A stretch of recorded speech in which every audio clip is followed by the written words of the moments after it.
talk about money today.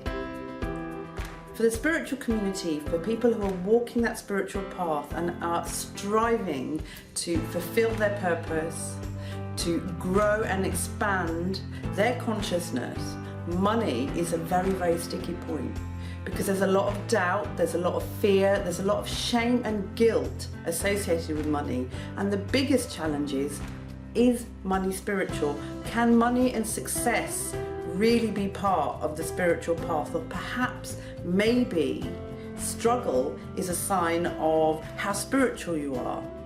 And this is the collective consciousness that exists within the spiritual community. And it's something that I am here to address.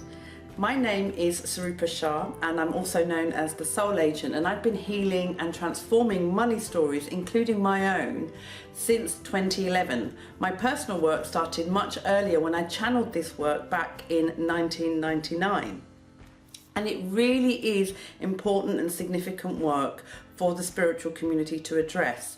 And the addressing of it is something that comes from within, like all things. Now, the challenges of having a relationship with money that's on and off, full of stress, full of uncertainty, doubt, fear, and all those other things that really keep you feeling like you can't call it in, impacts on everything. It impacts on your purpose. You may know what your purpose is. You may have an idea of the bigger picture and vision. But when you don't feel that you can thrive from fulfilling it, it stops you from stepping forward. And this November I'm running 2 workshops, one in London and one in Hong Kong, The Joy of Wealth. And I want to tell you a little bit more about that workshop and take you through a little short exercise today that you can use to immediately start shifting your money story.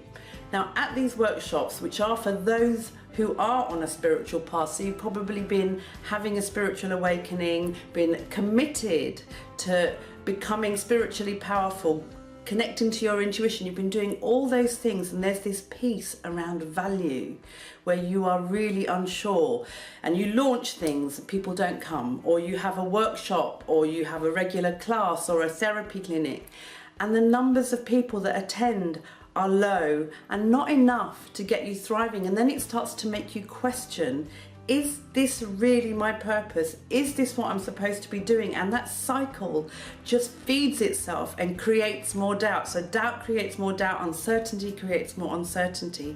And then you start to fall back into the emotional and mental body, because there's the criticism of self, there's the judgment, there's the fears, and they seem to kind of balloon and balloon and balloon. And this is something we are going to be addressing in depth and powerfully at both of the workshops, whether you're coming to London or to Hong Kong. Some of this has become a story, it's become a habitual pattern, and we're going to be looking at why that pattern exists within you, what karma you were born with to resolve in this life around abundance, around wealth, and around success, and what easy and powerful steps you can take to resolve that energy immediately and shift into a deeper alignment with abundance as you claim your value.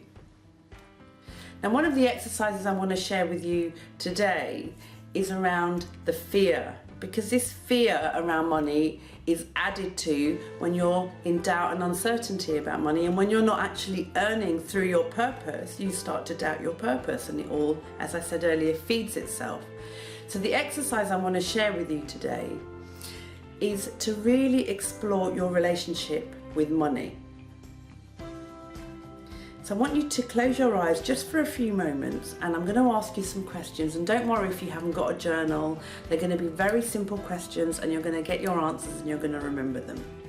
So I want you to close your eyes, and I want you to imagine that you're standing in a room full of money. And this may make you smile, because it's allowing your imagination to create something for you that seems perhaps unreal. But I want you to imagine that you're standing in a room full of money. And as you're standing there looking around, and allow yourself to smile, not just on the inside, on the outside. It's good to release those muscles and smile.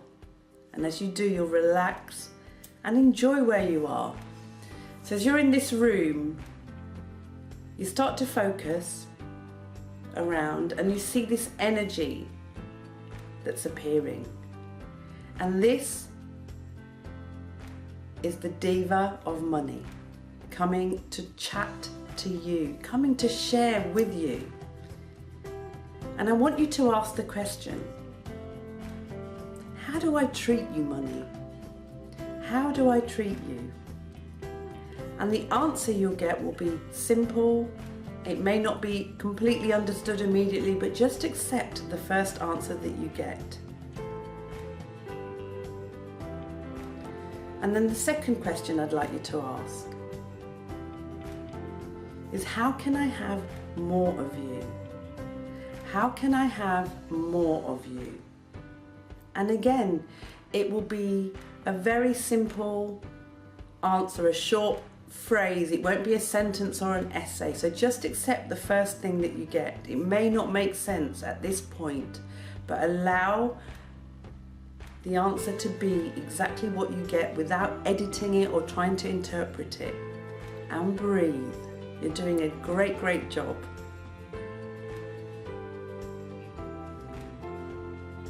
And the final question I'd like you to ask is, how can we become best friends?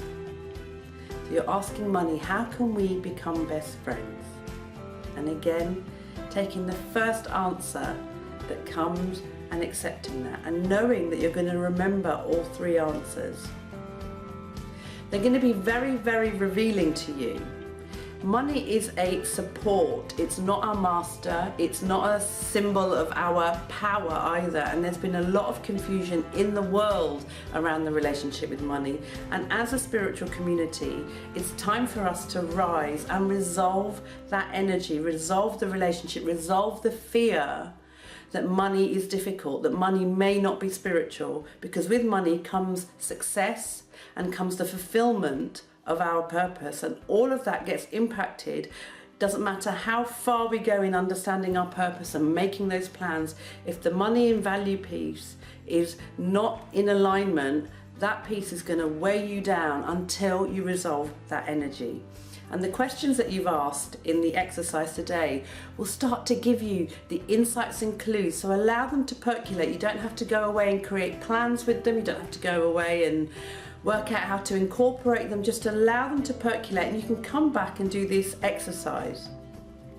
And we're going to be doing exercises like this and more, and going in much, much deeper at the workshops, both in London and Hong Kong. The London workshop is on November the 4th, Friday, November the 4th, and the Hong Kong workshop is Saturday the 25th of November. The details are going to be attached to this email and below this video. So check out the Hong Kong workshop, The Joy of Wealth, and the London workshop, The Joy of Wealth. I would really love to have you there and to support you in changing and shifting your money story, because when more of us from the spiritual community rise to do this, it becomes like the 101 monkeys theory. When enough of us do it, it becomes the norm. So this is something that we must address if we want to fulfill our purpose, and I look forward to doing that with you at the workshops.